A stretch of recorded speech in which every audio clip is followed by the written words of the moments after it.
Ora bem, o Shadow of the Beast é mais ou menos uma espécie de remake daquilo que foi o jogo originalmente lançado para a Amiga em 1989, ou seja, já é um jogo com bastante idade em termos gerais, ou seja, daquilo que o jogo era originalmente, já tem alguns anos em cima, mas também é um jogo que está recheado do fator nostalgia, ou seja, o jogo não é nada por aí além, é um jogo ok, como eu digo na própria análise escrita, mas tem muito daquela nostalgia que ajuda a fechar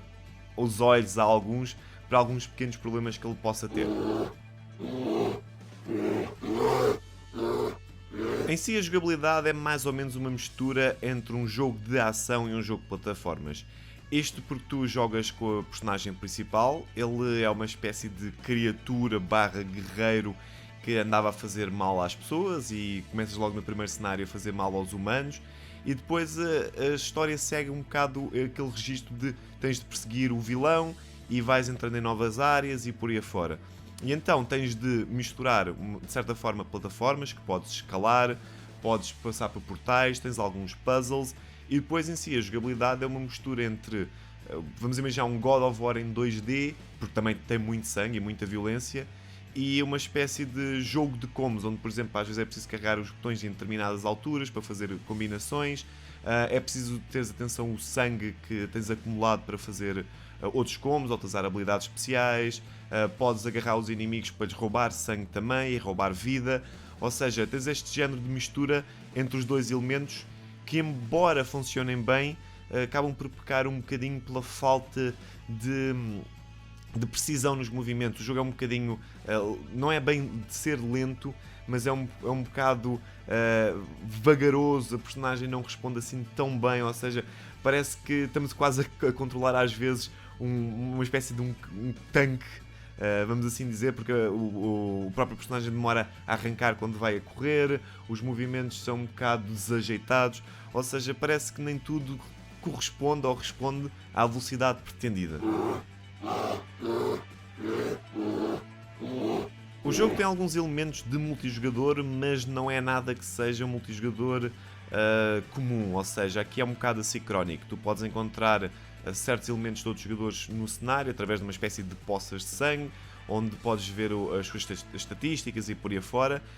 e isso também vai ajudar a tua personagem a desenvolver-se porque ganhas pontos, e os pontos normalmente são utilizados nas tabelas de ranking, e esse é que é realmente a componente online mais forte, ou seja, cada cenário tem várias secções, cada secções são dominadas por ranking, ou seja, por pontuação que tu fazes, e depois essa pontuação é somada para um ranking global, e o multijogador é mais por aí. E claro, tu vais melhorando as habilidades e a própria personagem ao longo do jogo, por isso vale a pena voltares depois atrás, caso queiras continuar a jogar o jogo, para fazer as pontuações e tempos melhores. O jogo tem um misto em termos de aspecto, ou seja, tem cenários às vezes bastante bonitos, mas também rivaliza com alguns modelos de personagens um bocado, não diria totalmente básicos, mas bastante simples. E depois tem alguns jogos de luz e cor bastante bons, enquanto outros cenários, por exemplo, são demasiado escuros. Onde, no aspecto geral e na apresentação geral, onde o jogo soma bastante é na banda sonora. A banda sonora está bastante boa, e só é uma pena que alguns dos sons ambiente ou sons dos inimigos, etc., sejam um básico dos básicos, como grunhidos e etc. Então os humanos é quase grunhidos, que não são assim nada de especial. No geral, é um jogo que vale muito pela nostalgia, especialmente de quem jogou o jogo, porque a ideia do jogo é mesmo ser um jogo ao estilo antigo, é difícil, em determinadas partes então torna-se mesmo complicado. Tem um sistema de evolução por cenários e plataformas que são bastante clássicos. No entanto, tenta incorporar algumas coisas recentes, mas acaba por ser um jogo algo meh, no final de contas, algo simples. E também algo mais... é um jogo brutamontes, vamos assim dizer, é um jogo desengonçado.